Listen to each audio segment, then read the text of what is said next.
안녕하십니까. 마산창원 상속 회생 파산 소송 법무사 박성용입니다. 자, 영상 그 제목 보시면 아시겠지만 절대 따라해서는 안 되는 제가 당시 1차를 어떻게 접근을 했고 또 어떻게 공부를 했는지 한번 말씀드려 볼까 하는데, 아니 따라하면 안 된다면서 뭐하러 이렇게 공개를 하느냐라고 하면은 여러분들 중에서도 뭔가 제가 접근하는 방식처럼 또 새로운 접근을 통해서 또 좋은 결과가 나타나실 수도 있지 않을까라는 생각에서 말씀드린 거고, 결코 제가 했던 것을 따라 하시거나 그러시면은 안 되고요. 그거는 본인한테 맡기겠습니다. 나중에 법무사님 따라하다 망했어요 라고 하시면 안 돼요. 너무 무책임 하나? 어, 일단 제가 공부할 처음에 시작할 때는요, 그때가 12월이었는데 그때는 6월이 시험이었거든요. 그래서 12월 달에 공부해야겠다 마음먹은 시점에서 제 영상, 과거 영상 보신 분은 아시겠지만 제가 원래는 사법시험을 치고 싶었어요. 그런데 이미 폐지되기 2년 전이었기 때문에 실질적으로는 사법시험은 제가 칠 수 없는 시험이었고, 그래서 이제 차선책으로 법무사를 선택하게 된 건데, 그래도 이제 일단 12월 한 달 동안 준비를 해야 되는데 정보가 없잖아요. 학원도 어차피 못 가는데 지방에 학원이 있는 것도 아니고. 그래서 이제 처음에는 법무사 시험과 사법 시험의 합격 수기를 인터넷에 있는 거를 거진 뭐 다 봤다면 거짓말이고요. 볼 수 있는 범위 에서 최대한 많이 보고요. 그리고 학원과 어떤 홈페이지나 이런 데서 있는 법무사 시험에 대한 어떤 개괄적인 그 설명하는 내용 그런 거 다 봤어요. 다 봤고, 그리고 학원별로 그 OT 강의라고 하나요? 그 법무사 시험을 어떻게 접근하는지 뭐 이런 강의 올려놓은 거 있잖아요.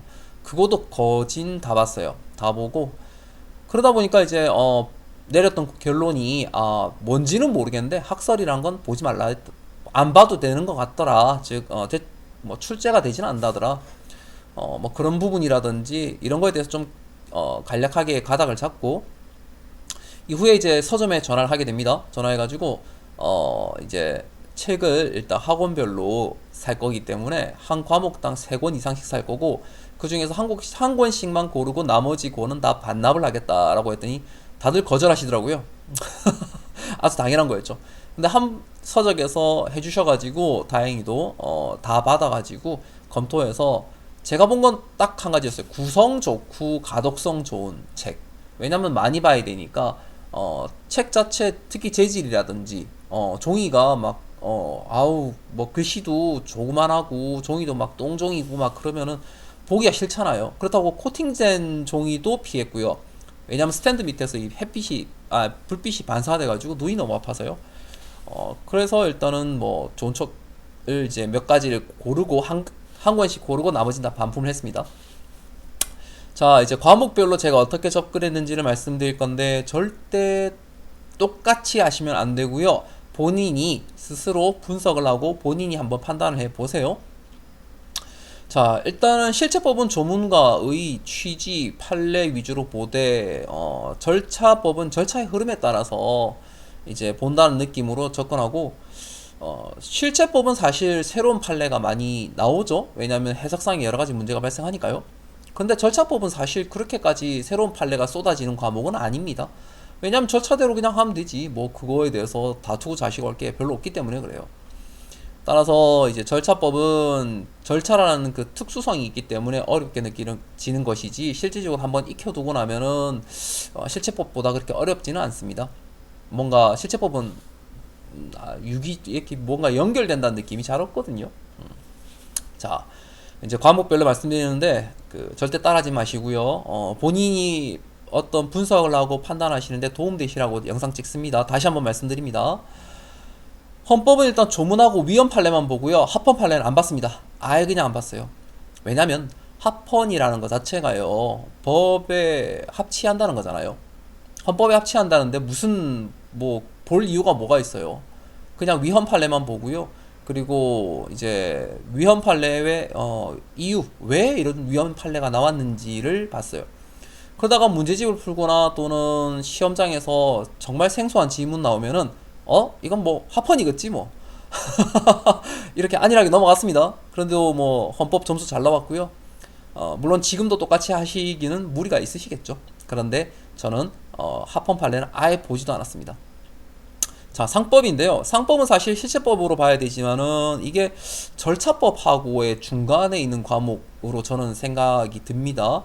따라서 이제 기본서는 한 번만 사서요. 두 번 안 봤어요. 안 봤고 두 번째 볼 때는 상법전을 봤어요. 그 조문과 판례가 나와 있는 상법전을 봤고요.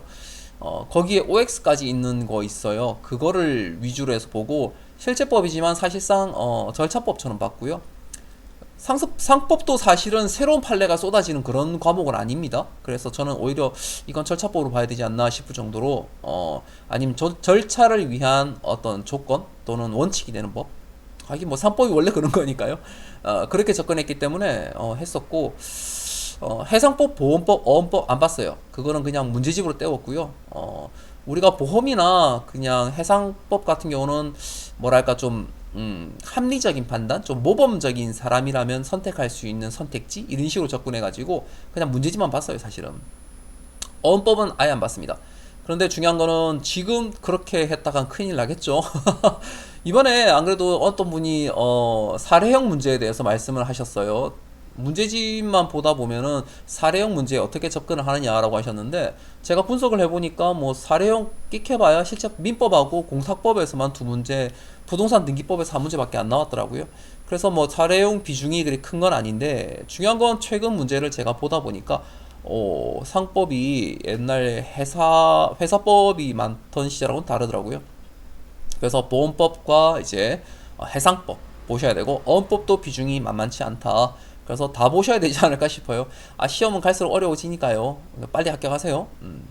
자, 그리고 민법은 첫 회독 때는 조문과 의, 취지, 그리고 요건과 판례를 봤고요. 왜 그렇게 봤냐면 이제 조문 자체를 아예 생소한 조문이다 보니까 적어도 의, 취지 정도는 봐야 조문이 읽히겠더라고요. 그래서 막 그렇게 봤고 그 다음에 요건은 판례가 발생하는 원인이죠. 왜냐하면 그 요건에서 어떤 해석상의 문제가 발생해서 판례가 발생하니까 그런 의미에서 살짝 보긴 했는데 학설은 전혀 보지도 않았습니다. 않았고 나중에 2회도 갈 때는 그냥 조문하고 판례만 봤어요. 예, 의, 취지, 뭐 요건 그거 출마란다. 출제되지도 않는 거 그거 보면 뭐 하겠어요. 그냥 안 봤습니다. 보지도 않았고요. 가족법은 아예 그냥 공부를 안 했어요. 예, 아예 안 했어요. 아예 안 했고 이거 민법상 친족법 파트를 이제 참고를 하되 이제 이게 가족 등에 관한 이제 등록에 관한 법률이니까요. 제가 그때 뭐라고 생각했냐면 어떻게 하면 개인정보를 보유하면서 이제 당사자에게 이익이 되고 모범이 될까?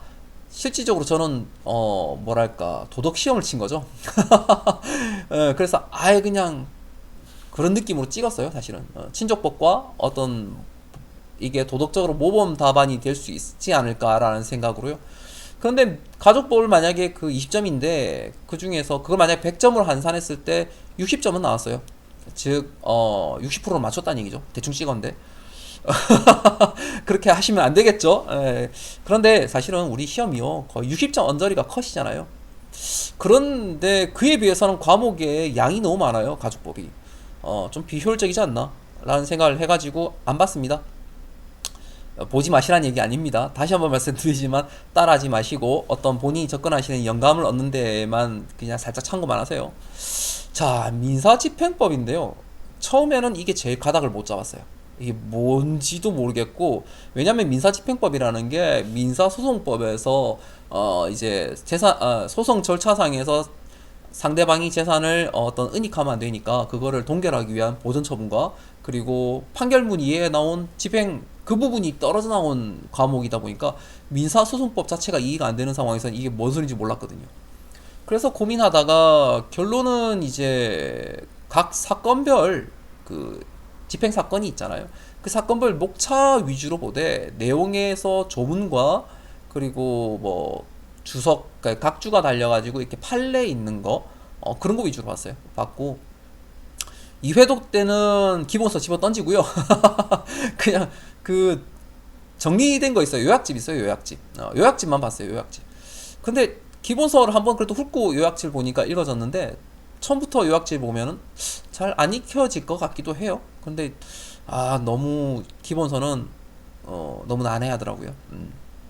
그리고 상법 그리고 비송절차법이죠. 안 봤어요.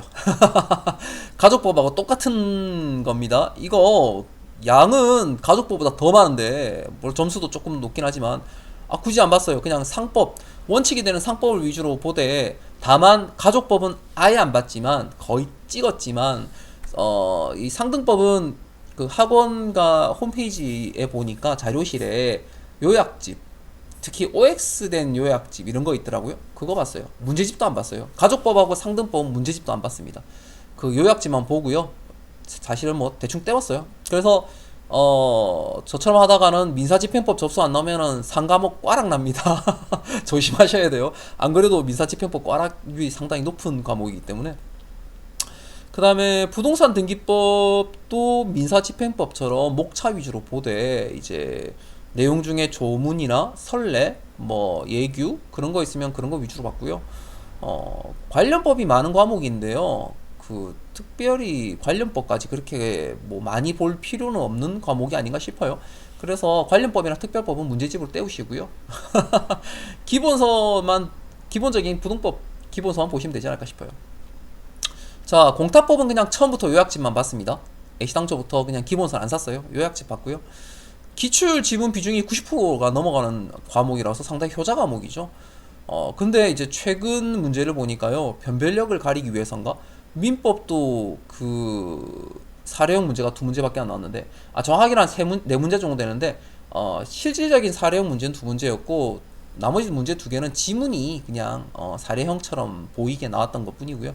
부동산 등기법 사례형 한 문제 나왔고 나머지는 그냥 당사자 관계만 갑을 해놨지 그거는 사례형이 아니었습니다. 그런데 공탁법은 사례형 문제가 두 개 나왔어요. 야, 세상에나. 민법하고 똑같죠. 그만큼 이제 공탁법 자체가 기출 비중이 너무 높다 보니까 아무래도 변별력을 가리려고 그러는 것 같아요.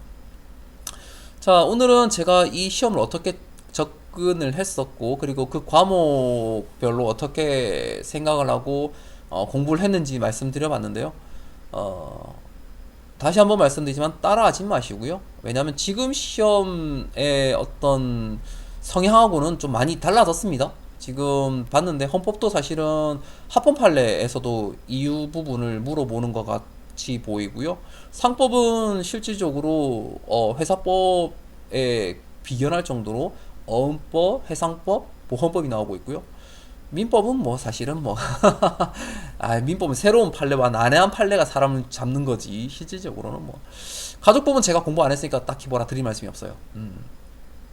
민사집행법은 뭐 워낙 그 절차를 꼬아대는 과목이기 때문에 절차에 대한 이해가 조금 필요하실 건데 뭐 난해한 과목이라는 건 아마 다들 공감하실 거고 상업등기법 제가 안 봤는데요. 저처럼 안 봤다가는 조금 난해하실 수 있어요. 근데 다시 한번 말씀드리지만 가족법, 상업등기법, 비송절차법, 그 다음에 뭐 공타법 이런 절차 과목 중에서 비중이 작은 것들은요 실질적으로 기출 비중이 높아요. 그래서 문제집만 잘 보셔도 되는데 문제집이라도 잘 보세요. 저는 문제집도 안 봤습니다. 부동산 등기법은 잘 해놓으시면 2차 대 편합니다. 그래서 절차 위주로 보시되 너무 디테일하게 보진 않았지만 그래도 봤고요. 관련법, 특별법 안 봤어요. 그런 거 굳이 공부할 시간 없고요. 그냥 딱 부등법 교재만 봤어요. 공타법은 아까도 말씀드렸지만 요약집 그리고 기출 비중이 높다 보니까 문제지만 잘 풀어도 사실 공타법은 점수 잘 나옵니다. 그렇게 해서 제가 점수가 얼마나 나왔냐 제가 1차를 두 번 쳤잖아요. 각각 72.5점씩 나왔어요. 그때가 이제 제가 시험 칠 때만 해도 그 점수가 65점 그러니까 60점대 중반 나오다가 제가 시험 친 해에는 60점대 나오고요. 그 다음에 다시 평균 점수 컷이 올랐다가 또 다음에 제가 시험 칠 때는 다시 60점대가 떨어졌어요. 그런 걸 보면 제가 시험 칠 때는 난이도가 조금 있는 때가 아니었나. 왜냐면 컷이 평균적으로 다른 시험 때보다 이제 5점 이하 5점씩이나 낮았기 때문에 실질적으로 제가 시험 칠 때 그렇게 쉬운 시험은 아니었을 거고 그리고 지금은 시간 20분 더 있지만 그때는 없었죠. 한 문제당 1분 즉 이게 법무사 시험이야 속독법 시험이야 하던 그 시절이었으니까요. 그래서 이번에 20분 늘어난 거 여러분 결코 좋은 거 아닙니다. 20분 늘어났기 때문에 변별력을 가리기 위해서 더 지문이 길어질 거고요. 저 때는 박스형 문제 없었거든요. 박스형 문제가 사람 잡잖아요. 그거 실제로 박스형 문제는 박스 그 문제 하나가 두 문제 세 문제 역할을 하죠. 그래서 박스형 문제 출제되고 있고, 사례형, 뭐, 사실은 1차 사례형은 제가 봤는데요. 그냥 조문을 사례화한 것 뿐이기 때문에 판례를 사례화했던 거하고 난이도가 달라요. 그래서 제 생각엔 그렇게 어려운 사례형은 아니지만 그래도 사례형이 나오고 있다는 점. 그리고 제가 당초 말씀드렸다시피 시험이 변별력을 가리기 위해서 범위가 거의 끝과 끝으로 늘어나고 있습니다. 그래서 실질적으로 시간이 늘었다고 해서 결코 좋은 시험은 아니에요. 아니고, 그러니까 최대한 빨리 합격하세요. 나한테서 20분 늘어난 건요, 상대방도 20분 늘어난 거고요. 근데 나한테서 난이도가 늘어난 건요, 상대방한테서 난이도가 늘어난 게 아닐 수도 있어요. 상대방이 문제에 대해서 적합하게 파악을 하고 단지 시간이 좀 더 부족했던 사람들이 있을 수 있습니다. 그 사람들한테는 오히려 유리하게 됐겠죠. 부디 그런 쪽의 사람이시기를 바랍니다. 오늘 영상 최대한 짧게 하려고 해도 그래도 시간 좀 걸렸죠? 15분 걸렸네. 어차피 근데 이 영상 따라하면 안 되는 영상이니까요. 어차피 뭐 제가 유튜브 영상 봤는데 제 영상 평균 그 시청률이 한 4분 5분쯤 되더라고요. 그러면 이거는 뭐 처음 조금 보다가 말 것 같으니까 다행입니다. 이 영상 보고 따라 하실 분이 안 계셔서. 자, 지금까지 박성용이었습니다. 다음에 또 다른 좋은 영상 한번 찍어볼 것이고, 빨리 그 문제집 푸는 법을 알려드리고자 하는데, 제가 왜 시간을 조금 끄냐면요, 지금부터 너무 문제집에 집중하실까봐. 지금은 기본서 보시는 게 맞아요. 그리고 누차 말씀드리지만 강의 안 보라고 한 적 없습니다. 강의 보세요. 볼 수 있으면 보세요. 왜냐면 뭐 이해를 할 수 있는데 왜 안 봐요? 그러니까 이해를 하고 조문을 보고 판례를 봐서 공부를 할 수 있으면 그거만큼 좋은 게 어디 있어요? 그죠? 그런데 그럴 만한 시간도 없고 이제 기술적으로 접근하려면 저 같은 사람도 있었다는 거지. 실질적으로 문제집으로 끝나요. 학원 강의를 들어도요, 실질적으로 학원 강의 듣고 시험 쳐서 점수 별로 안 나올 거예요. 그런데 문제집에서 획기적으로 늘어납니다. 문제집을 한두 번 풀어가지고는 안 되고요. 틀린 문제 풀고 또 풀고 또 풀고 해서 총 5번 정도 풀면요, 정말 내가 이걸 알고 있었나? 라는 점수가 나와요. 그러니까 힘을 가지시고 열심히 하시기 바랍니다. 이상 박성용이었습니다. 감사합니다.